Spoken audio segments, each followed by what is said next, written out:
今次由呢間公司去中標啦，點評價嗰個中標結果？又或者本身呢間公司喺譬如管理場地啊、搞活動方面嗰啲經驗又係點咧？嗱，我哋作為海濱事務委員會咧，其實係一個諮詢機構啦，咁我哋就冇參與實際嗰個標書嗰個評估嘅，咁所以根據政府嘅運作咧，相關嘅資料都係保密嘅。咁我哋純粹都係從琴日嘅呢個新聞公佈啊，同埋之前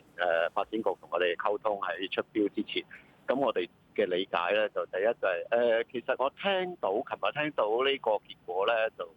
我都有啲期待嘅。咁因為其實大家都知道嘅，呢個中標嘅公司咧就係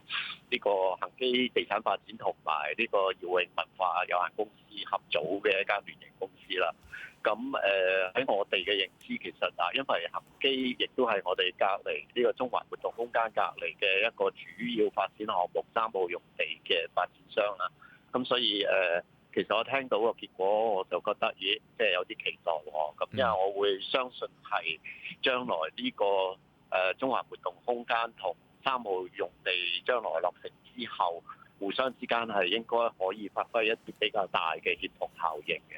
咁加上耀永就即係對我哋呢啲比較年紀大少少嘅人都好熟悉㗎啦，即係佢哋嘅背景都係除咗早期搞建築，即係後期一路都係搞娛樂啊各方面呢啲嘢。咁所以兩個公司嘅組合其實都我自己個人覺得係一個俾人有信心嘅組合嚟嘅。所以你期望日後嘅活動會係點？點樣帶出嚟頭先所講個協同效應咧？又嗱其實就我自己個人睇啊，佢有少少類同就係我哋星光大道同 K11個關係啦。咁因為我哋星光大道其實亦都係經交俾私人嘅機構去管理，咁就由呢個 K11屬下嘅附屬公司去管理啦。咁過去嘅時間都睇到，就其實佢哋喺組織啊或者管理上面咧，就相對嚟講可以發揮一啲協同效應嘅。咁我都期待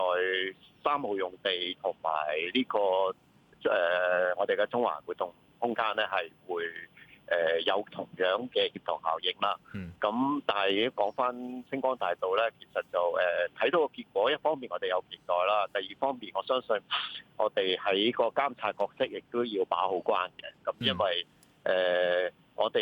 期待佢有協同效應嘅同時咧，我哋都唔希望話佢搞嘅活動係太過偏側咗去一啲商業性質啊，或者係